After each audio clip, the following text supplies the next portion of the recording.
देखिए, राज्य सरकार की मंशा के अनुसार जैसा कि माननीय मुख्यमंत्री महोदय ने फिट राजस्थान की घोषणा की है, उसके तहत राजस्थान के सभी ज़िलों में सभी लोगों को फिट रहने का एक मंत्र देते हुए कोशिश करेंगे कि खेलों की दुनिया से सबको जोड़ा जा सके।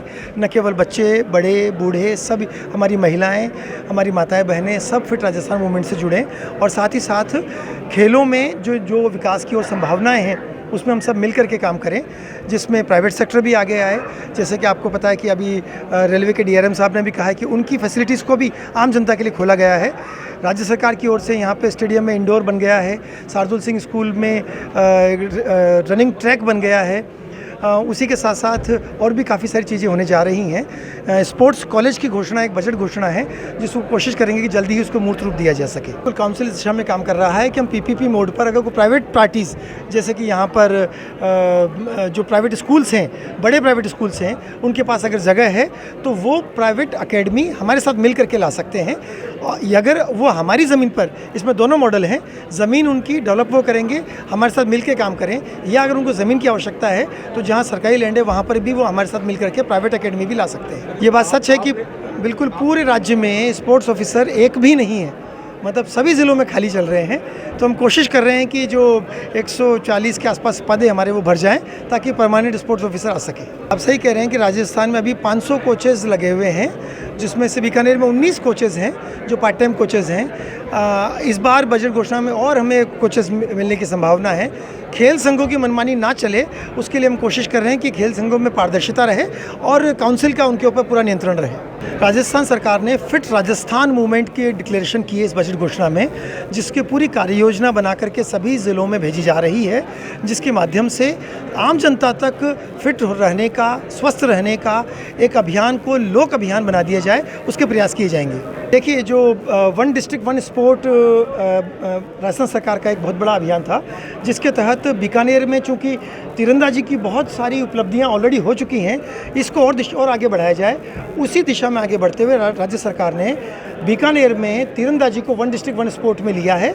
उसके साथ एक एक्स्ट्रा कोच भी दिए जाएंगे, इक्विपमेंट्स का पैसा भी दिया है, और तीरंदाजी और आगे बढ़े उस पर विशेष ध्यान दिया जाएगा। ये हमारे संज्ञान में ये बात आई थी, तो हम ये कोशिश करेंगे कि फ़ुटबॉल का एक बहुत अच्छा सा ग्राउंड, अच्छे कोचेज़ यहाँ बीकानेर में उपलब्ध हों, ताकि फ़ुटबॉल की गतिविधि को भी यहाँ और बढ़ावा दिया जा सके। चूँकि डाइट का जो पैसा बहुत पुराना तय हो रखा था, इसीलिए हो सकता है कि उसमें कुछ बढ़ाने की आवश्यकता हो। जब मैं पिछली बार आया था तब बच्चों ने ये बात कही थी हमको, और बेसिकली वो तो स्कूल एजुकेशन डिपार्टमेंट का काम था, लेकिन फिर भी जो वर्तमान आवश्यकताओं को देखते हुए अगर उसे बढ़ाने की आवश्यकता होगी तो सरकार को उस दिशा में निवेदन करेंगे। जैसे आपको पता चला 19 कोचेज़ हैं यहाँ पर, और मुझे शिकायत कई जगह से मिल रही है कि कोच तो है पर वो आते नहीं हैं, काम नहीं करते हैं, या फिर आते हैं तो बैठ बाट के चले जाते हैं, असली कोचिंग नहीं कर रहे हैं। अगर ये शिकायतें सत्य पाई जाती हैं तो मैं आपके माध्यम से उन सबसे कहना चाहूँगा कि उनको तुरंत प्रभाव से निकाल दिया जाएगा।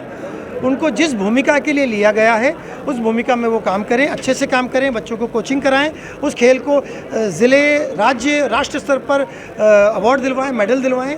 अगर नहीं हो पाता है तो उनके खिलाफ बिल्कुल कार्रवाई, उनका जो कॉन्ट्रैक्ट है रद्द कर दिया जाएगा। बिल्कुल, अब की बार हमने सभी खेल संघों को बुला करके खेल संघों में पारदर्शिता रहे, डिस्ट्रिक्ट लेवल की उनकी चैंपियनशिप हो, स्टेट लेवल की चैंपियनशिप हो और राष्ट्रीय स्तर की चैंपियनशिप हो। जो वो जिनको भेजेंगे उनके नाम पहले से आएँ, ट्रायल्स पारदर्शी तरीके से इन कैमरा ट्रायल्स हों, ताकि उसकी वीडियोग्राफी रहे। जो बच्चा गया ही नहीं उसके सर्टिफिकेट अगर जारी कर दिया किसी खेल संघ ने तो ये पूर्ण रूप से फर्जीवाड़ा है, इसमें बिल्कुल कानूनी कार्रवाई की जाएगी।